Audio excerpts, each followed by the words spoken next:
تاریخیں مخصوص ہیں کہ ان تاریخوں کو شادی کرو گے تو برکت ہوگی، اگر ان کے علاوہ کسی اور تاریخ میں شادی کرو گے تو ٹوٹ جائے گی۔ ہمارے ہاں بھی کچھ لوگ کہتے ہیں کہ سفر کے مہینے میں شادی ہو تو شادی کامیاب نہیں ہوتی، اور اگر کامیاب ہو بھی جائے تو اولاد نہیں ہوتی، اولاد ہو بھی جائے تو نیک نہیں ہوتی۔ عجیب فلسفہ ہے۔ سیدہ فاطمہ تو زہرا رضی اللہ تعالی عنہا کی شادی حضرت سیدنا علی المرتضیٰ رضی اللہ تعالی عنہ سے سفر کے مہینے میں ہوئی۔ مجھے بتاؤ ایسی کامیاب شادی بھی کوئی ہو سکتی ہے، اور ایسا اچھا جوڑا بھی کوئی ہو سکتا ہے؟ اور پھر کہتے ہیں اولاد نہیں ہوتی، حسن حسین اور زینب پیدا ہو گئے۔ ایسی اولاد بھی ہو سکتی ہے، اچھا اولاد ہو جائے تو نیک نہیں ہوتی۔ مجھے بتاؤ حسین جیسا نیک کون ہوگا، حسن جیسا نمازی کون ہوگا، اور زینب جیسی پردے دار کون ہوگی؟ تو یہ لوگوں کی اپنی خواہشات ہیں، زبان پہ جو کہہ دیے لوگ وہی مان گئے۔ میں نے دیکھا ہے کہ بعض اوقات لوگ 1 گھنٹے کی تقریر سننے کے بعد بھی پھر بھی کہتے ہیں نہیں اصل ہمارے خاندان میں وہ واقعی منحوس ہے، فرق تو پڑتا ہے۔ جب اللہ کے محبوب نے کہہ دیا لا تجارہ، کوئی منحوس نہیں ہے، نہ دنوں میں منحوس، نہ ساعتوں میں منحوس، نہ افراد میں منحوس، ہمارے الو بھی منحوس نہیں ہے۔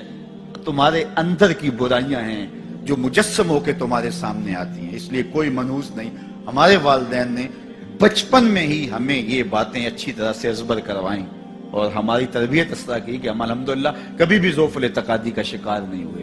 تو آپ بھی اپنی اولادوں کی ابھی سے ایسی تربیت کریں کہ ان کا توکل اللہ پر ہو، ان کا توکل اللہ کی بابرکت ذات پہ ہو، اور وہ اسی پہ بھروسہ کرنے والے ہوں۔ جب اس پہ بھروسہ کرنے والے ہوں گے تو زندگی سوکھی گزرے گی، کبھی مشکل آ بھی جائے گی تو پریشانی نہیں ہوگی کہ دیکھیے کبھی خنداں کبھی گریاں، کبھی اللہ کچھ عطا کرتا ہے کبھی کچھ عطا کرتا ہے۔ وہ محمود غزنوی کو بوڑھے لوگ محبوب تھے، لیکن سب سے زیادہ محبوب ایاز تھا۔ تو ایک دن اس نے اس کو خربوزہ دیا تو وہ چٹخارے لے کے کھا رہا تھا۔ بادشاہ نے چکھا تو وہ کڑوا تھا، کہا ایاز یہ تو کڑوا ہے؟ تو کہا کہ حضرت ہاں کڑوا ہے۔ تو کہا پھر تم مزے سے کھا رہے ہو؟ کہا ساری زندگی ساتھ سے میٹھی نعمتیں کھائی ہیں، آج ایک کڑوا مل گیا تو پھینک دوں؟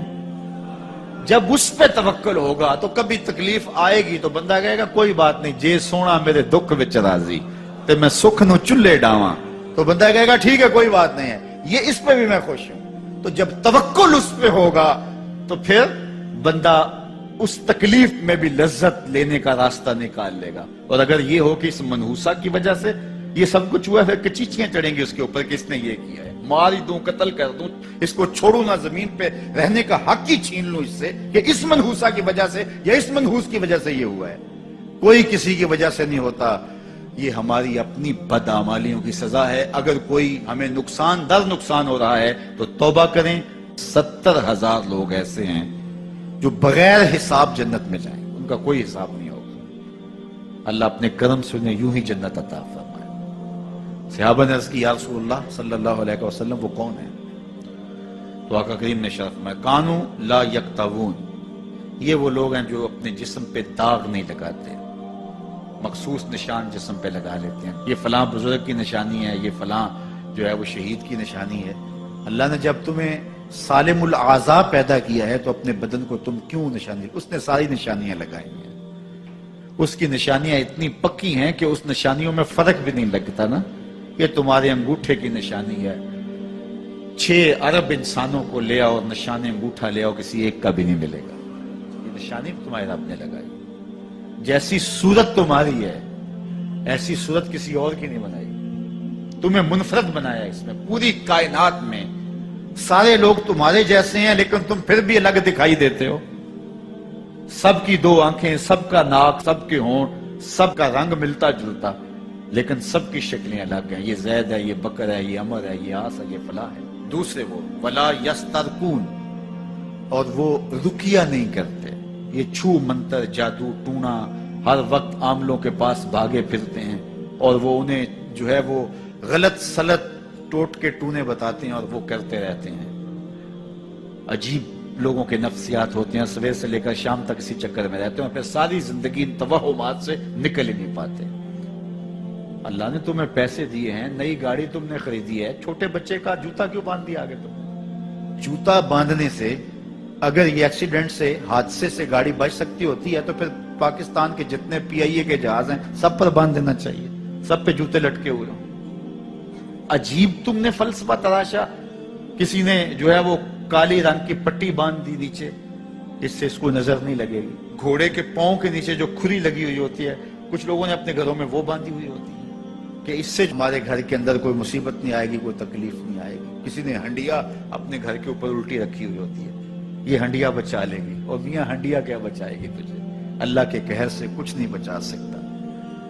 جب تمہارے اوپر کوئی مصیبت نازل ہونی ہے تو کچھ نہیں بچا سکتا. اگر بچنا چاہتے ہو تو پھر اللہ سے استغفار کرو، اللہ تعالیٰ کی تسبیح کرو، اللہ کی تحلیل کرو، میرے حضور پہ درود پڑھو. پھر دیکھنا کہ مصیبتیں ٹلتی ہیں یا نہیں ٹلتی. تو یہ خام خواہ کے رکیے. اور یہ عامل لوگ جو ہیں، ان کا تو کام یہی ہے.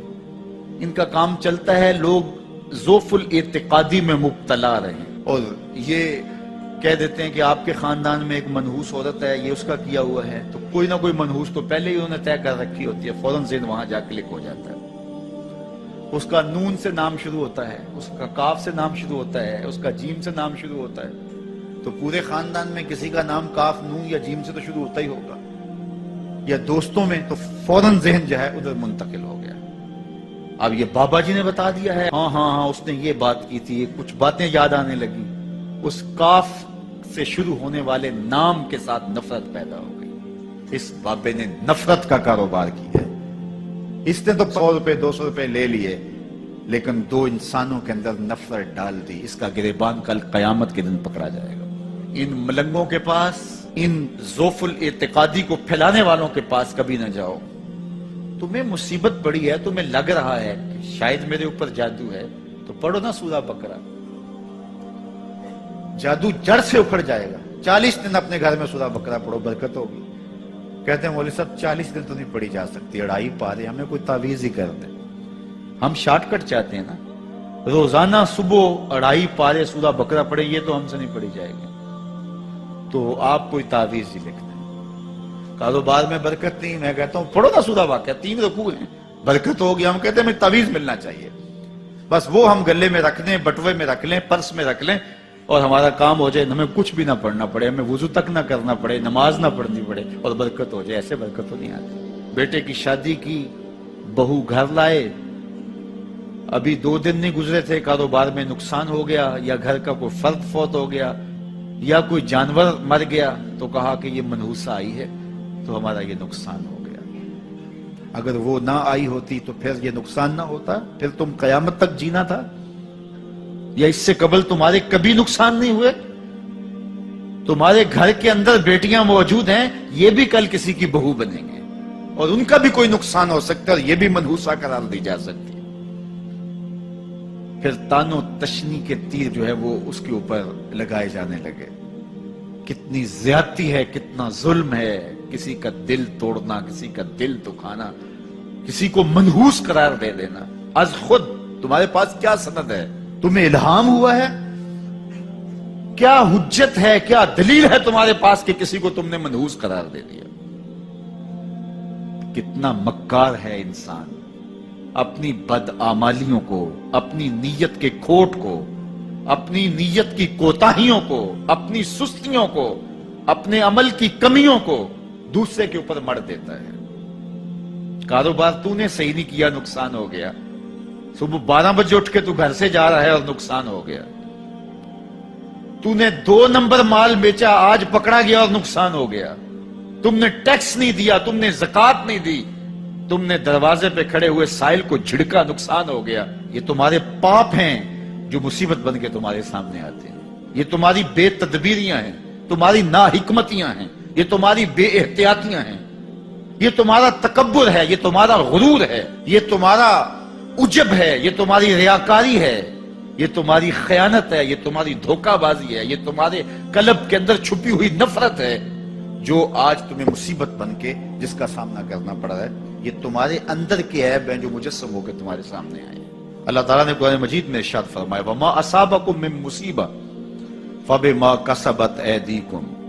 جو تمہارے اوپر مصیبت آتی ہے وہ تمہاری اپنی کرتوتوں کی وجہ سے آتی ہے. بیماری آئی تمہارے پرہیز نہ کرنے کی وجہ سے آئی. بیماری آئی تمہارا زیادہ کھا لینے کی وجہ سے آئی.